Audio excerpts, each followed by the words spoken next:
नमस्कार, मैं सुजाता सैनी और आप देख रहे हैं इंडिया स्पीक्स डेली। जैसे कि हमने हर बार आपसे कहा है कि हम रोज़ एआई और टेक्नोलॉजी से संबंधित आपको एक वीडियो ज़रूर देंगे, ताकि अभी टेक्नोलॉजी की दुनिया में क्या चल रहा है आप उससे उससे आपको एवरीडे अवगत कराया जा सके, आप उसके बारे में जान सकें। तो अभी ये खबर जो छपी है ये दैनिक भास्कर में छपी है।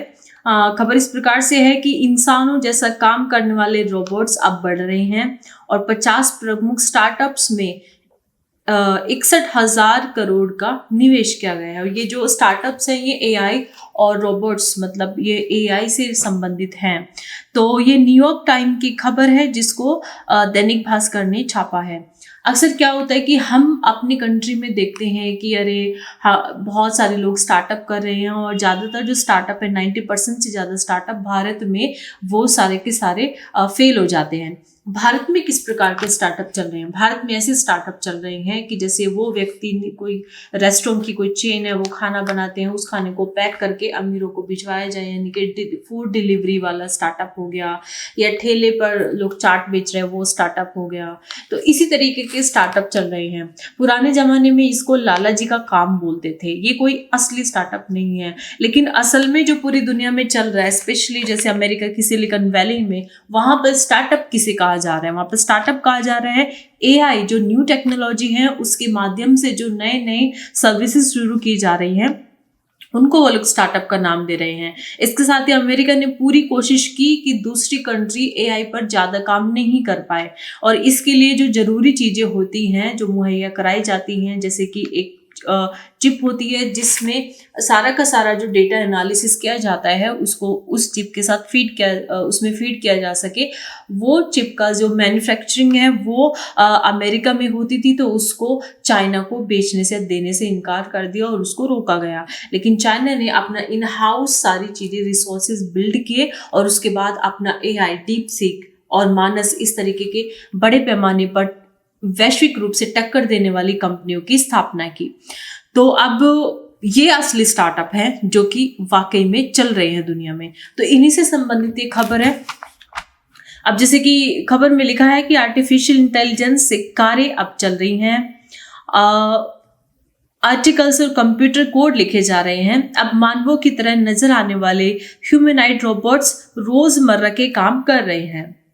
ये एआई की मदद से चल रहे हैं। स्टार्टअप 1X के फाउंडर बर्न बोर्निच को उम्मीद है कि उनकी कंपनी का रोबोट नियो साल के अंत तक सिलिकॉन वैली अमेरिका में 100 घरों में पहुंच जाएगा। तो ये लोग क्या कर रहे हैं? ये अपने खुद के रोबोट्स बना रहे हैं।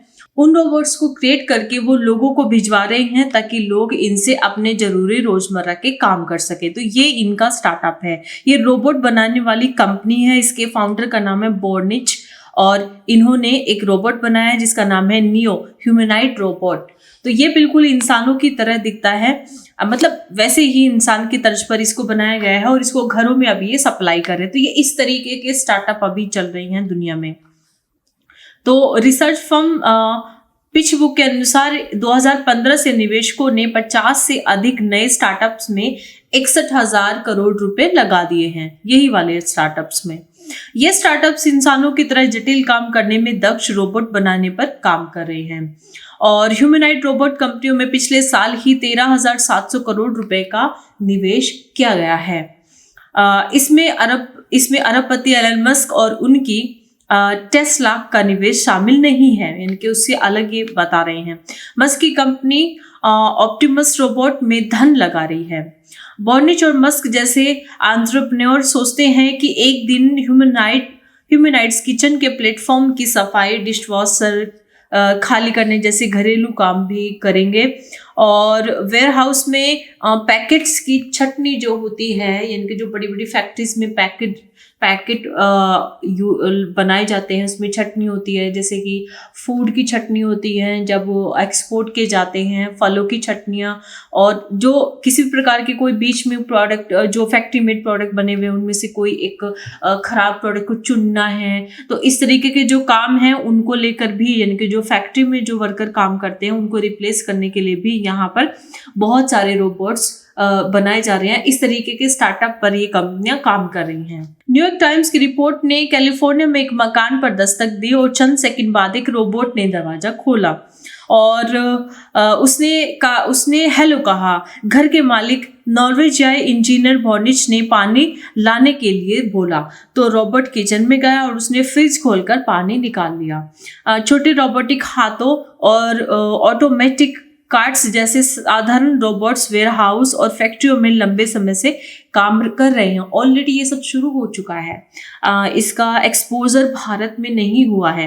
थोड़ा बहुत रेस्टोरेंट वगैरह में साउथ में कहीं एक आध रोबोट इस तरीके से दिखे हैं, लेकिन बड़े पैमाने पर फैक्ट्री वर्कर्स की जगह अभी रोबोट्स ने भारत में नहीं ली है। भारत शायद इन चीज़ों से बचना चाह रहा है क्योंकि भारत के अंदर इतनी बड़ी पॉपुलेशन वो बेघर हो जाएगी। जिन लोगों के पास कोई खास स्किल नहीं है उन्हें आसानी से काम मिल जाता है फैक्ट्रीज वगैरह में। तो ऐसे में जो ये लेबर है जो सिर्फ यानी कि जो ज़्यादा स्किल ना होकर के काम करते हैं उन लेबर्स को इसमें भारी नुकसान होने वाला है। तो शायद इसलिए भारत इन पर ध्यान नहीं दे रहा है, लेकिन इस पर ध्यान देने की ज़रूरत है।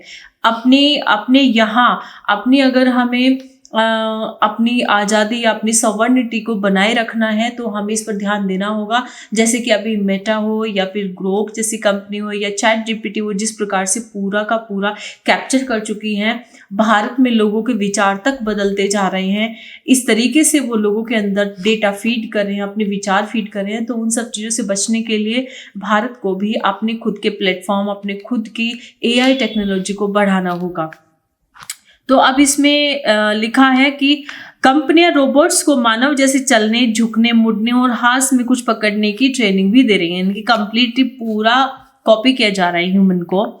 एआई में तरक्की से रोबोट्स तेजी से नई स्किल सीख रहे हैं। अब इसमें ये एक और स्टार्टअप आ गया कि भाई अब ये जो रोबोट्स हैं ये खराब भी होंगे। इन रोबोट्स को ट्रेनिंग जो चाहिए होगी कि कैसे इनको काम पे लगाना है, किस तरीके से इनका रख रखाव करना है, वो सबकी ट्रेनिंग चाहिए होगी। और अगर किसी को कोई रोबोट खराब हो जाए तो जाकर के सर्विस देनी होगी। तो इन सब के लिए जो कॉल सेंटर होते हैं उनको भी ये लोग स्थापित कर रहे हैं। तो एक प्रकार से रोबोट्स की, एआई की पूरी एक दुनिया, ह्यूमन की दुनिया की तरह एक पूरी दुनिया क्रिएट कर रहे हैं। तो ये होते हैं असली स्टार्टअप्स, ना कि ये कि लाला जी वाला काम कि वहाँ से सामान उठाया और वहाँ बेचा या फिर वहाँ से फूड डिलीवरी उठा करके वहाँ बेचा, लोगों को इधर से उधर पहुँचाया। वो कोई स्टार्टअप नहीं होते। या ठेले पर चाट बेचना ये कोई स्टार्टअप नहीं है। अब नियो स्वयं डाइनिंग रूम और किचन तक पैदल चला जाता है, लेकिन नियो की तरफ से टेक्नीशियन बोल रहा था। वह वीआर हेडसेट से उसके हाथ चला रहा था।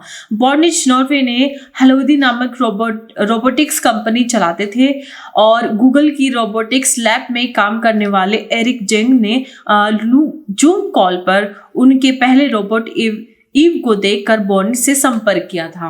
जेक ने बॉर्निच से कहा कि ह्यूमन्स पर यह टेक्नोलॉजी लागू की जा सकती है। बाद में हेलोदी को 1X नाम मिल गया। तो इस प्रकार से इन्होंने अपना पहला जो रोबोट किस प्रकार से क्रिएट किया, गूगल ऐप में इन्होंने काम किया था, वहाँ का एक्सपीरियंस इन्होंने यूज़ किया।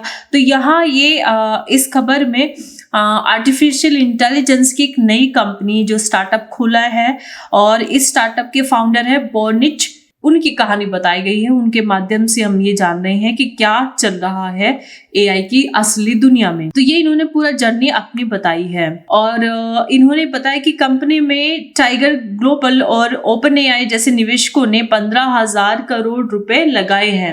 तो इनको काफी बड़ी फंडिंग मिली है अभी। ओपन एआई और अलग जो कंपनीज है जैसे चैट जीपीटी हो गया, वो नए जो एंटरप्रेन्योर्स हैं उनको अपनी तरफ से पैसा दे करके मदद कर रहे हैं। तो इन्होंने गूगल का नाम लिया है। तो जानते हैं कि गूगल की टेक्नोलॉजी से बनाए जा रहे इस तरीके के रोबोट्स में क्या क्या चीजें हैं।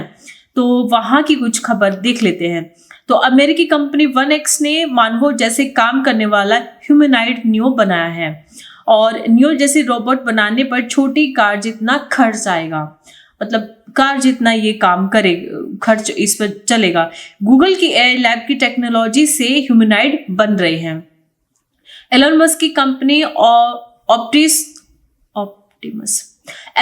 कंपनी ऑप्टिमस वेयरहाउस फैक्ट्रियों के लिए ह्यूमनॉइड रोबोट्स बना रही है। तो देखिए कितने बड़े पैमाने पर एलन मस्क प्रोडक्शन कर रहे हैं उन रोबोट्स का जो कि फैक्ट्रीज में काम करेंगे। और आपको मैं बता दूं कि आश्चर्य की बात नहीं होगी कि भारत के बड़े बड़े जो फैक्ट्रीज हैं, बड़े बड़े जो बड़ी बड़ी कंपनियां हैं, वो वहाँ से एलन मस्क जैसे लोगों से, इनकी कंपनी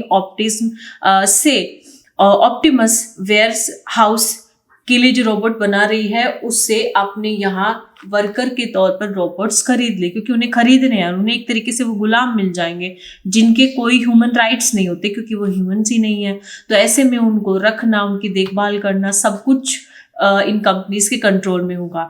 तो ये जो फैक्ट्री कल्चर जो आए, मुश्किल से 200 साल पुराने हैं और 200 साल की इसकी उम्र है। इसमें लोगों को अपने स्वरोजगार से भटका करके फैक्ट्री में नौकर बनाना, ये सब चीजें चल गई। लेकिन अब ये सर्विस सेक्टर जो है वो अब पूरे तरीके से फेल होने वाला है। मनुष्य को फिर से अपने लिए रोजगार और अपने परंपरागत रोजगार की तरफ वापस आना होगा। तो ये सब टेक्नोलॉजी अभी चल रही है। अब इसमें कहा गया है कि ओपन एआई और ऑप्ट्रॉनिक और फिगर एआई कंपनी भी ऐसे प्रोजेक्ट पर काम कर रही हैं। तो केवल चैट जीपीटी और एलन मस्क ही काम नहीं कर रहे हैं, तो और अलग अलग कंपनियां, जैसे ओपन एआई तो है ही, ऑप्ट्रॉनिक एक कंपनी है और फिगर एआई भी एक अलग कंपनी है। तो ये सब कंपनियां काम कर रही हैं। अजीब बात यह है कि हमें कंपनी के नाम से यही पता होता था कि जैसे कोई फूड की पैकेजिंग कंपनी है, या फिर कोई जैसे क्रूड ऑयल वगैरह उसको लेकर के कोई कंपनी है, पेट्रोल डीजल को लेकर के कंपनी है। लेकिन अब एआई को लेकर के कंपनीज बन रही हैं, और जिनका बेस होता है डेटा एनालिसिस, डेटा इकट्ठा करना, उसके हिसाब से नए नए रोबोट्स को ट्रेनिंग देना, तैयार करना, और अब इनको वो सेल करने के लिए तैयार हैं। तो ये चल रहा है एआई की दुनिया में, और भारत के जो युवा हैं, हम उनको अपनी तरफ से ये पूरा अपनी तरफ से ये कहना चाहते हैं कि जल्द से जल्द आप लोगों को एआई की से रिलेटेड कुछ ना कुछ स्किल्स सीख लेने चाहिए, जैसे कि कोडिंग हो गया, या फिर डेटा एनालिसिस हो गया, या फिर आप ये जो टूल्स हैं, जो एआई टूल्स आ रही हैं, उनके साथ फेमिलियर होना सीख जाइए, ताकि अगर इस तरीके की कुछ चीज़ें हों तो एटलीस्ट आप एक डेवलपर के तौर पे आपको काम वगैरह मिल सके। तो स्कूल कॉलेजेस में जो अभी भारत में पढ़ाया जा रहा है, तो आप ये समझिए कि आज जो बच्चा एडमिशन ले रहा है, उसने एडमिशन में जो सीखा है वो सब चीज़ें अब बेमानी हो गई हैं। उस शिक्षा का अब कोई मतलब नहीं रह गया है, जब रोबोट सारे काम करने के लिए आ गए हैं। तो अभी एक बयान भी सामने आया था, मेटा के जो फाउंडर हैं उन्होंने कहा कि मतलब 2025 के अंदर ही मेटा भी और दूसरी कंपनीज भी एक मिड लेवल स्किल जिस इंजीनियर के अंदर होते हैं, सॉफ्टवेयर इंजीनियर, इस तरीके के कंप्यूटर्स क्रिएट कर लेगा, मतलब रोबोट्स क्रिएट कर लेगा, और उनको फिर काम पर लगाया जाएगा। तो ऐसे में आप यदि एडमिशन ले रहे हैं तो सोच समझकर इन कोर्सेज में एडमिशन लें, और बेटर ये है कि खुद रिसर्च करके ऐसे स्किल्स सीखें जो आपको इस बदलती दुनिया में फिट होने में मदद कर सके। तो आज की एआई रिपोर्ट्स में इतना ही, और धन्यवाद।